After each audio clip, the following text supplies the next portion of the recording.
دیگه با بیرونستان رفت با تمام طریق‌های مراکش مشاهده گفت این از دست ما دیگر نمیگیرم. عجیب سفر کرد با بلگیه آمد میاد. وقتی طریق‌های بلگیه نگاه کردن گفتن که بسیار مشکل است. علکه وزنش است. این یک جراحی دارد. این در سینه شد این مادر این خواهر اسلام دارد. گفت ما باید این سینه تو را بگیریم اما تاثیر داروهای ما به تو چنان سرایت میکند که تمام موی بدن تو از وجودت میریزد. حتی ناخن‌های دست و ناخن‌های پات هم میریزد. حتی دارو برعکس و مثل مرد ریش میبرابی. این داروهای ما به تو هم که تاثیر میکنند. مادر بعد از شنیدن این خواهر اسلامی گفت سبحان الله یک داروی تشکیل دیالت یک من نمیخوام به این صورتی دهشت باشم. تو چند دارویش دادن دیگه از اونجا ناعلاج بگه آمد به فرانسه و شاید این طریقه‌های اروپا علاج این کار یابد. به فرانسه آمد با همراهی شوهرش. وقتی که در فرانسه آمدن طبیبا دیدن گفتن علکه دیر شده است چون سینه سیاه شده پر از زرداب و چین دیگر رگ و تماما در وجود او تحصیل کرده. گفتن نمیشه دیر شده. دیگر باباکرش برای در وطن خودش جان به جان آفرین بسیار چون علکه بگر از عمر او هیچ چیز باقی نمانده است. شوهر وقتی که او را دارو می‌زدن رفت دیگر بسای مسجد و زید سرش هم ناگاه آمد یک مسجد داخل مسجد شد. در اون شامت که من مسلمان است داخل مسجد شد و از داخل مسجد یک کتاب خدا را خرید قرآن را گرفت آمد و پیش همسرش گفت یک توفه خوبی برای تو گرفتم. چی از تو قرآن. اون مادری هم که نامش مسلمان بود بوسه کرد و میگه در من جای دردش چوکی بود. بعد از آن میگه دست همسرش گرفت از بیمارستان بیرون شد. وقتی بیرون شد دیگر همه درها بروش بسته بودن بجز در مرگ و در قبرستان بروش شاده بود. گفت که همسر چی میشه که به زیارت خانه خدا برید در آخرین لحظات شاید میتوانی حج خدا را به جا بیاری یک دستاویزی برای قیامت شود. گفت باشه. برای انسانی که دیگر مرگ در آغوش روش هست و مرگ دستاش در روبروی او باز کردگی او را قریب است که در آغوش میگیرد دیگر عبادت خدا به یادش میزند. باشد از سفر کردن رفتن به حج. زن با زنهای ترک مسلمان در یک دنیا شد چون زنها جدا بودند. زنهای ترک مسلمان دیدن که بسیار اوضاع این زن بیجا است. دیگر از تمام خوردنی ها و نوشیدنی ها ماندگی بود. گفتن که خواهر مسلمان پیامبری عظیم الشأن و صاحب شریعت میفرماید که آب زمزم شفا است. از آب زمزم بنوش تا اون حدی که تمام روده ها روشن. مادر میگه به خاطر شفا میگه آب دیگر به جز آب زمزم چیزی نمیخورد. رفت آب زمزم نمیخورد چند روز.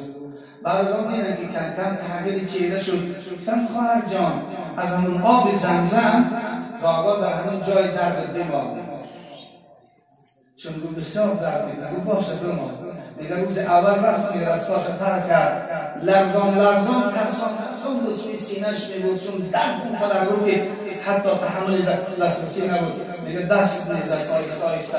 روز دوم سیوم میگه دیگر علکه درد حس نکرد و تماما نیشش. روز 5 روزگی دیگر حس نکرد درد. آمد گفت خواهرای اسلامی گمان میکنم که درد در وجود من نیست یا مرگم نزدیک است یا که دیگر شفا یافتم. وقتی قرآن میبینن الحمدلله از در باقی نیست. اگر درها بر رویت بسته شد دلبر نشد باز آی. الله میگه درها بر روی بسته شدن طبیعا دیگر علاجی تو را نیافتن تو را پچافکش مرگ دادن و روان به سوی قیامت. اما خدای مهربان به یک نوشیدن و به یک چیز به دلی شکسته است و آب زمزم تر شفا داد. شفا داد. از اونجا گشت آمد بعد از انجام حج وقتی آمد نگاه خانه میگه که حجره شوهرش که شوهرش همه رفیقاش در سیر تماشا تا در همون حجره قرآن که از تو همون فرانسه خریده بود تلاوت میکرد و عشق میچکاند. در تحت بود کی هستی؟ گو من هستم همسرت. گو باشد درکشار چی میگی؟ گو ببین قدرت الهی را دید که شفا. بعد از انجام حج آمدن به فرانسوزا دیدن سبحان الله تو فلانی نیستی؟ حتی با شوهریه تو فلانی نیستی؟ گفت فلانی هستم. گفت سبحان الله این چیزی؟ گفت انا همون ذاته که ما با اون دین داشتیم و ایمان داشتیم متاسفانه چند مدتی به اون تعریف داریم. وقتی که آشتی کردن کناران شفا داد. اگر درها رویت بسته شد دل بد مکن باز آی دمی خانه تقبل باکن که هم باز کردنش با من. دیگر امروز از وظیفه رفتی، از دولت رفتی، از ثروت رفتی، از پولداری رفتی، از جوانی هم رفتی. درگاه خدا را بکن. خدا هر چیز طرف فراموش نمیکنه. هر چیز در را برای تو میبنده.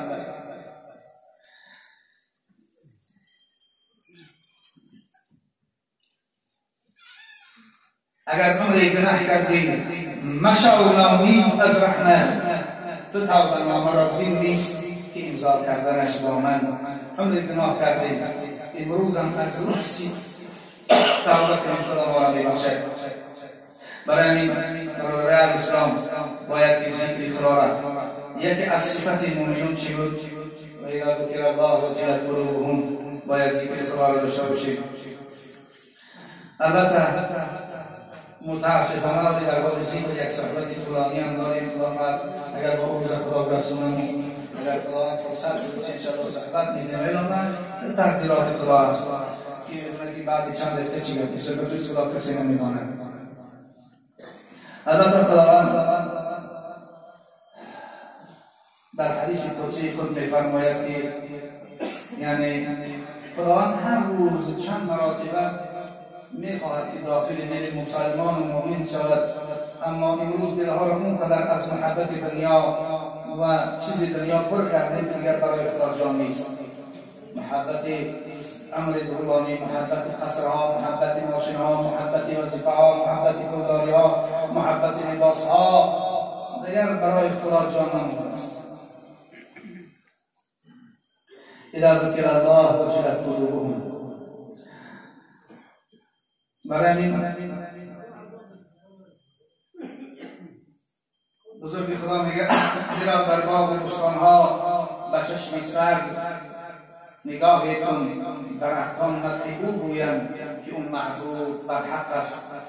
اگر سر و اگر ناجو، اگر بید و اگر آلو به ذکر او درختانند که آن محبوب بر حق است. امروز همه ما و شما چند روز پیش این طرفدار که امروز گل کردن مثل یک شاخ شده بودن. امروز همه لا اله الا الله وحده ولا شریک له میگن. همه اونقدر بلند میگن که ما و شما میبینیم. ندیدیم گل کردنهاشون، ندیدیم بر کردنهاشون، ندیدیم زنده شدنهاشون. چرا ای مردی عاقل تو به ذکر خدا باشی بتفت از پرسش فردا که آن معبود بر حق است. و ما ذکر کنیم زمانی که پیامبر خدا صلی الله علیه و سلم پیش از بعثت چون به غار حرا میرفتن حتی بعضی اشیاءهایی که در نظر ما اونها مورده‌اند به پیغمبر خدا سلام می‌گفتند. حتی باری در غار حرا پیامبر خدا داخل شدن یک سنگ گفتن السلام علیکم و رحمت الله، السلام علیکم یا حبیب الله. حبیب شد پس دوست دیدم این یک سنگ حیران میشیم. برای حضرت بزرگوار میگن ابر و باد و خاک و آتش بنده‌اند با من و تو مردن با حق زینده‌اند. اونا ما محرمی اونا هست که ما محرماش رو صحبت میکنن. کسی حق رسیده است، کسی حق را شناخته است، ذکر سنگ را میشنود، ذکر درخت‌ها را میشنود. اما بیگانه از من شرم حیا میکنن اگر ذکرهاش نمید سنگ آتش رو میگیرید چوب. صفت دوم مومن چی است؟ و اذا تلیت علیهم آیات زادت ایمانا. صفت دومش البته تلاوت قرآن شود زیادت او ایمان او اینه رو میگیرد میگه زیاد میشود. همون گرفتار دیده هر قدر تربیت نگردش زیاد شد خوبش زیاد میشود. یعنی مسلمان کامل شخصی که هر وقتی که قرآن در پیش او زیادتر تلاوت کنه زیاد میشود.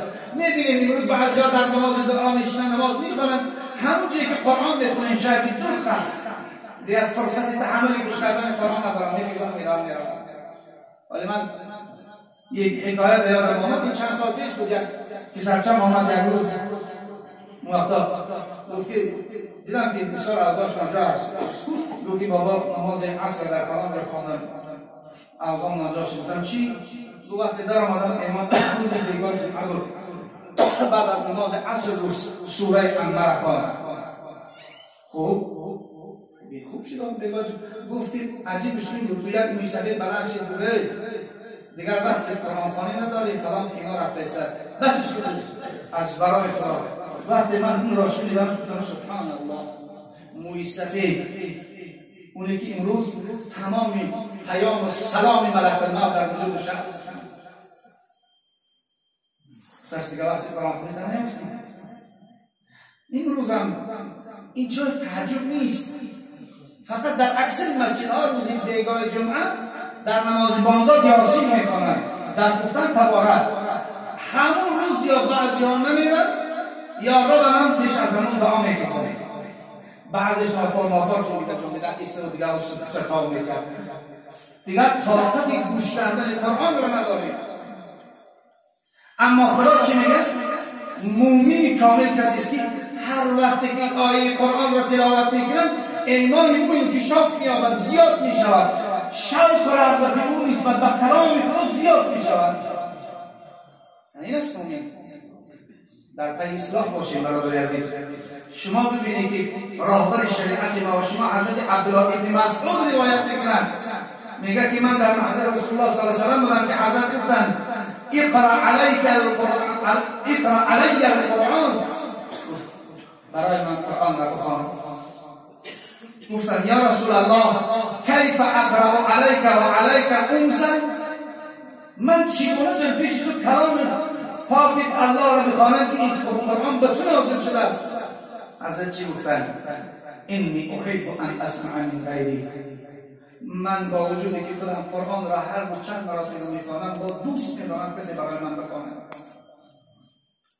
اینا پیغمبر خدا حالا که حدیث ها هستن که القاری و المستمع فی الارض بسلام کسی که قرآن بخواند کسی قرآن را گوش میکنه در اجر برابر است قرآن خواندن میتونید یک قاری خوب بچه جان من 10 سال میشه قرآن بخونه برای من گوش کن یا خودت خواندی و هر حرفش کمترش 10 حسنه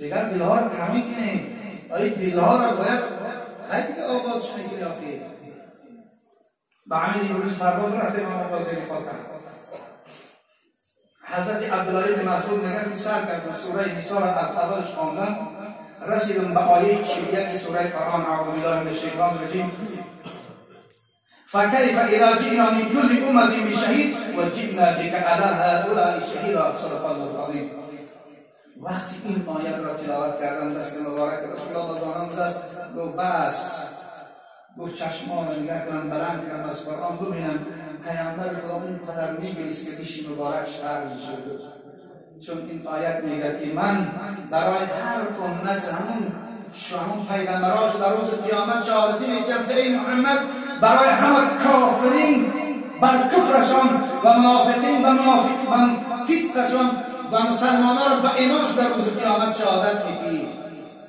گفت چنان این آیت نازل شد که پیامبر خدا ریش مبارک شد شدند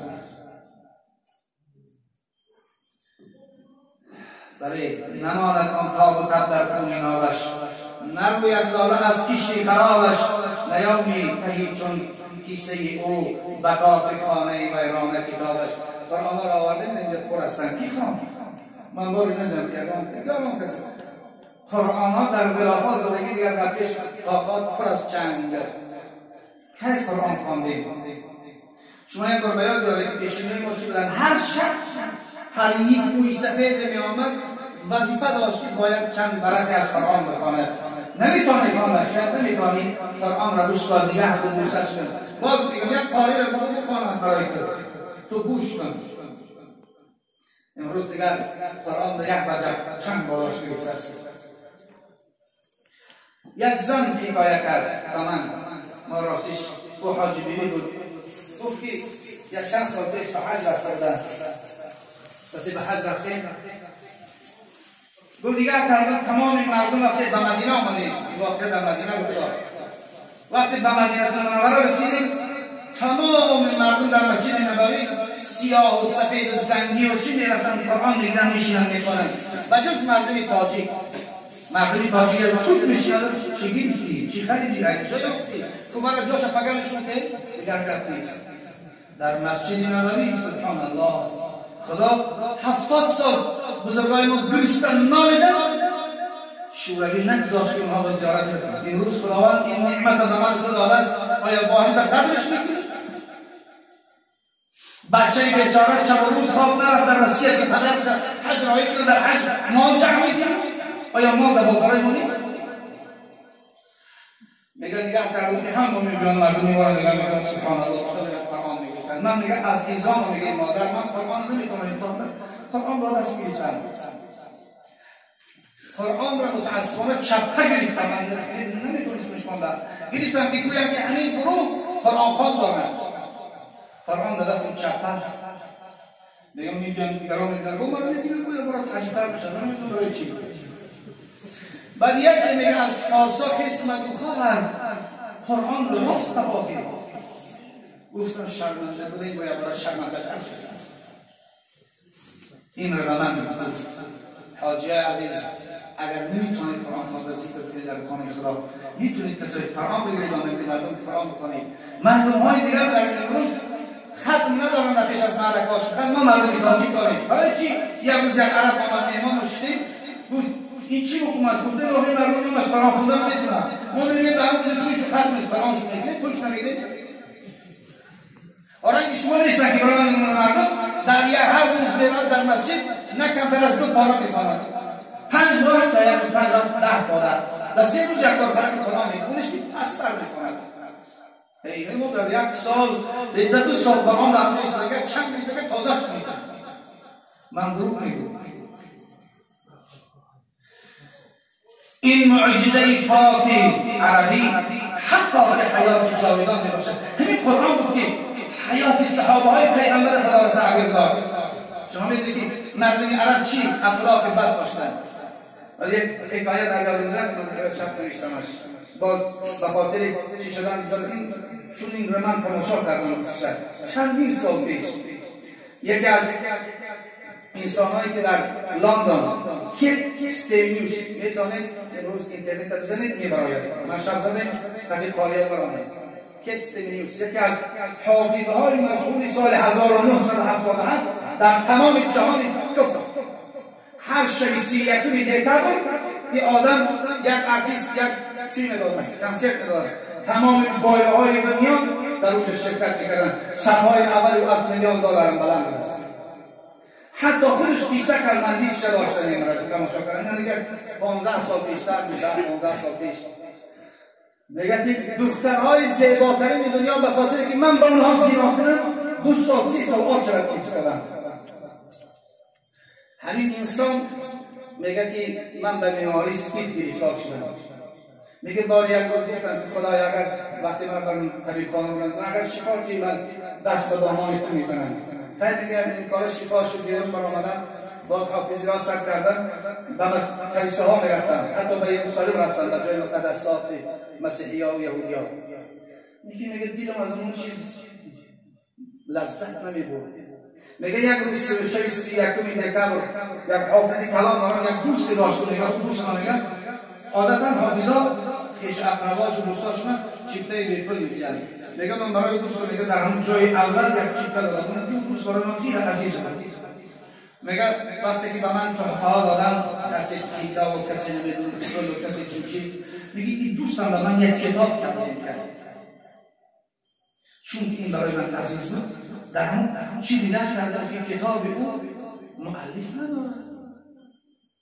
سبحان الله هیچی کتاب باشد چون او را که بسیار احترام نکردن وقتی شب و مهمانخانه آمدن کتاب او را کشادن این قرآن بود با زبان انگلیسی و اذا ذکر الله وجلت قلوبهم.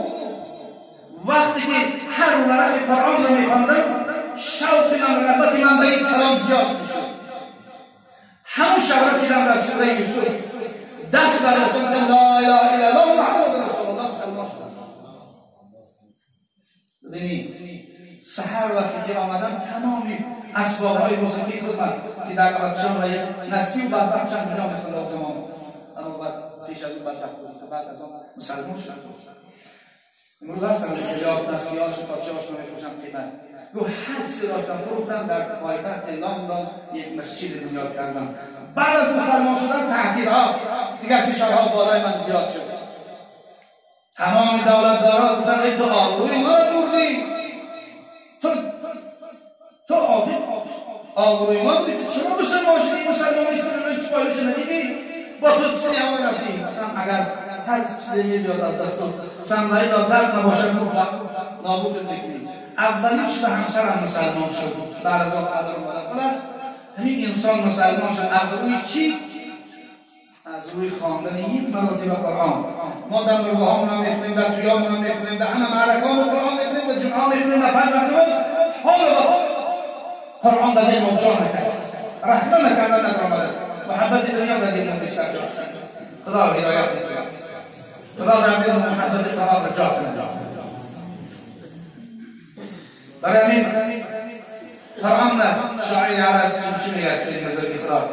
منم قرآن، منم پیغام جاودان، منم سرچشمه ایمان، منم برنامه انسان، منم بحر خطا شدیم مگر موجم نمیبینی، منم اون گلزار دلجویم چرا یکون نمیچینی، رها بردن شبی قدرم چرا قدرم نمیدانی، پیام رحمت آوردم چرا آخر نمیخوانی.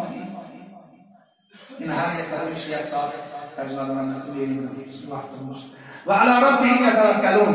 صفت چهارم این مومن کسی است که توکل به الله میکنه. در زمان پیامبر خدا صلی الله علیه و آله در مسجد نبوی یک آدم اومد شکرش سر باز بعد از نماز گفت که شکرش نیست.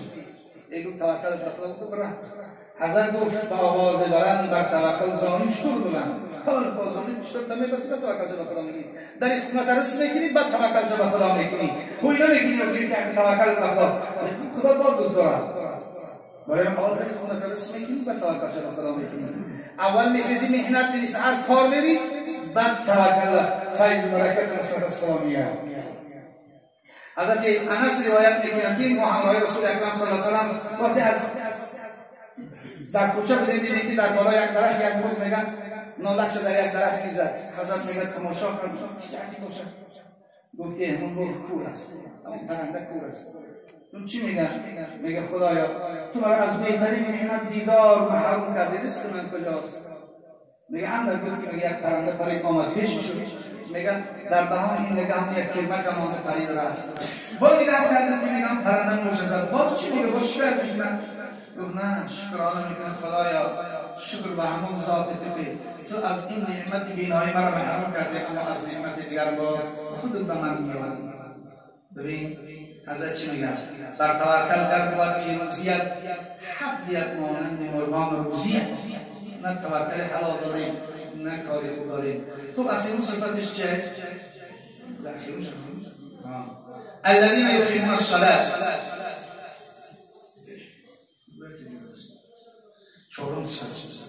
چهارم کسی است که یعنی نماز خدا را برپا می‌دارد. ما بسیاری ها از این ماه مبارک رمضان تا ماه مبارک رمضان این مسجدهای تاجیکستان پر میشن دیگر میبرن. حتی الان با دیگر در دیگر جاها جماعت‌ها تشکیل میشن. اگر ما مسلمانی دیگر بعضی ها و نفسی حق است رسیدن نیستن. اما در دیگر ماها دیگر همه کار برای ما بعضی ها شد که سبحان الله فهمدن می‌کنیم عصر معاصر یا هفته پیش رمضان ما افتیده سر می‌نید شما میگن ما توبه می‌کنیم سبحان الله همون خدمت همین عصر میگن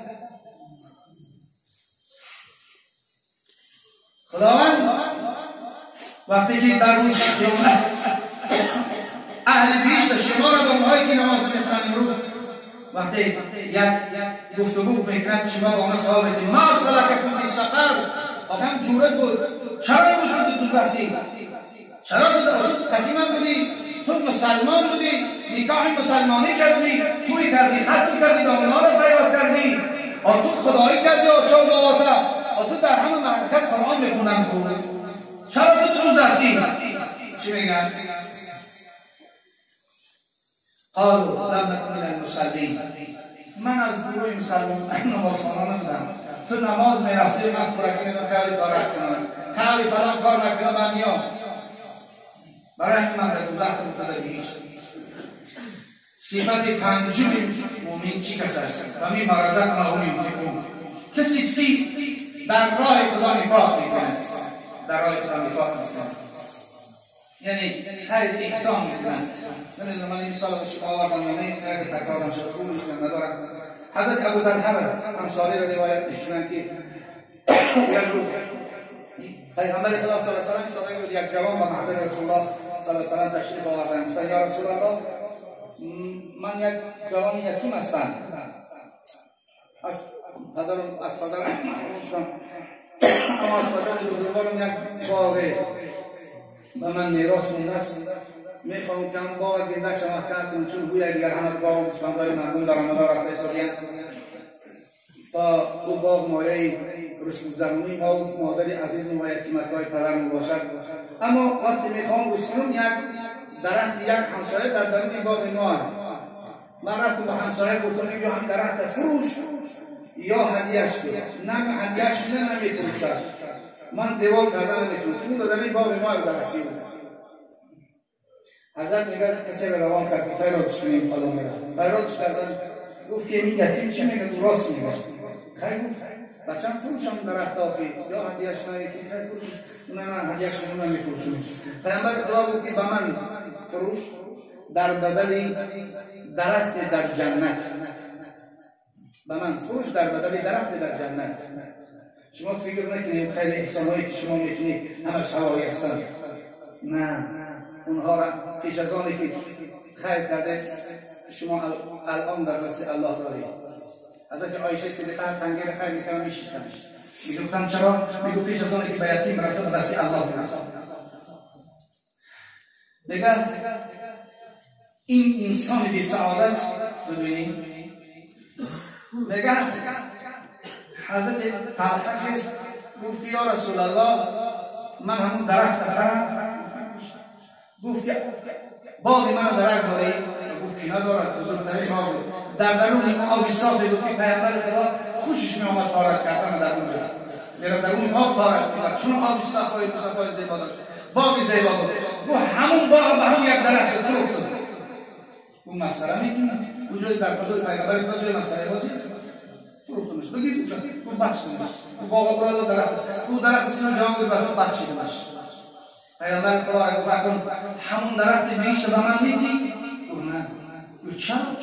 گفت سبحان الله که یک مخلوق یک باغ به خاطر رضایت خدا بخشیدی و خدا به تو یک درخت خدا به تو باغ در میش میدیدی حتی در سالهاش در درون او گشتن میکنی بنابراین و می مبارزت مؤمن. این پنج صفت مؤمن است. مسلمان کسی است که هر وقت ذکر الله شود دل او در لرزه می آید، هر وقت تلاوت قرآن شود ایمان کامل می شود، هر وقتی که مؤمن مسلمان کسی است که نماز بیشتر می خواند، خیر احسان می کند و توکل به خدا دارد. این پنج صفت مؤمن است. کوشش کنیم که ما و شما مؤمن کامل داشته باشیم و دارای این پنج صفت باشیم و دعا میکنیم پروردگارا اولا این معجزه کردیم